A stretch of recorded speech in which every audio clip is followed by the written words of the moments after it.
মধ্যপ্রাচ্যে ক্রমবর্ধমান সামরিক উত্তেজনার প্রেক্ষাপটে বাংলাদেশ থেকে মধ্যপ্রাচ্যের বিভিন্ন গন্তব্যে পরিচালিত সব ফ্লাইট আপাতত স্থগিত করা হয়েছে। সৌদি আরব, কাতার, কুয়েত, বাহরাইন ও সংযুক্ত আরব আমিরাতের বিভিন্ন স্থানে মার্কিন স্থাপনায় ইরানের হামলার খবরের পর আকাশপথে নিরাপত্তার ঝুঁকি তৈরি হওয়ায় এই সিদ্ধান্ত নেওয়া হয়েছে। ইউএস বাংলা এয়ারলাইন্স সূত্র জানিয়েছে, Jeddah, Riyadh, Abu Dhabi, Sharjah, Dubai, Muscat, দোহায় ফ্লাইট স্থগিত করেছে। এছাড়া বিমান বাংলাদেশ এয়ারলাইন্সও মধ্যপ্রাচ্যের রুটগুলোতে সব ফ্লাইট স্থগিতের ঘোষণা দিয়েছে। সৌদি আরব, কাতার, কুয়েত, বাহরাইন ও সংযুক্ত আরব আমিরাতের বিভিন্ন স্থানে মার্কিন স্থাপনায় ইরানের হামলার খবরের পর আকাশপথে নিরাপত্তার ঝুঁকি তৈরি হওয়ায় এই সিদ্ধান্ত নেওয়া হয়েছে।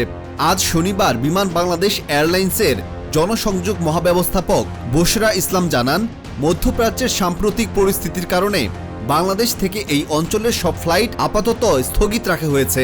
তিনি বলেন, সংযুক্ত আরব আমিরাত, কাতার, কুয়েত ও বাহরাইনে চলমান হামলার কারণে যাত্রীদের নিরাপত্তা নিশ্চিত করতে এই সিদ্ধান্ত নেওয়া হয়েছে।